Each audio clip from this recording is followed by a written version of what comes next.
কিরে কি ঝামেলা হইছে? কি হয় নাই বলেন? আরে কি হইছে সেটা তো বলবেন কেউ। এভান্টি কি হইছে? ভাইয়া বরের নামে একটা মিস্টেক হয়েছে, পি এর জায়গায় ডি হয়ে গেছে। এই তোর বড় ঝামেলা? হ্যাঁ, এদিকে আউট অফ কন্ট্রোল সিচুয়েশন। এতটুকু প্রবলেম সলভ করতে পারোস না, আবার তুই ইভেন্ট ম্যানেজার হবি। আমি তোরে কতবার বলছিলাম আমার পার্সোনাল প্রবলেম আছে, আমি এই ইভেন্টে আসতে পারবো না। হ্যাঁ, তাও আমার কেন আসতে হইলো, তাও আবার এই সিলি ম্যাটারে? ভাইয়া সরি, অনেক স্ট্রেসের মধ্যে ছিলাম তো, তাই ঝামেলা হয়ে গেছে। আচ্ছা ঠিক আছে। ভাইয়া আমাদের কয়টা ছবি তুলে দেন তো। ক্যামেরা। এটা একটা ছবি হলো, এর থেকে তো আমার আইফোনের ছবি ভালো আসে।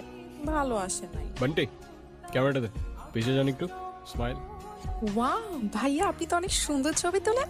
আপনার ফোনে যদি এই ক্যামেরা থেকে বেটার ফটোস ক্যাপচার করা যেত তাহলে এই ইভেন্টে এই ক্যামেরা না আপনার ফোন ইউজ করা হইতো। I hope you get it. Okay. ছবিগুলো দিয়ে দিস, আমি যাচ্ছি। হ্যাঁ না মানে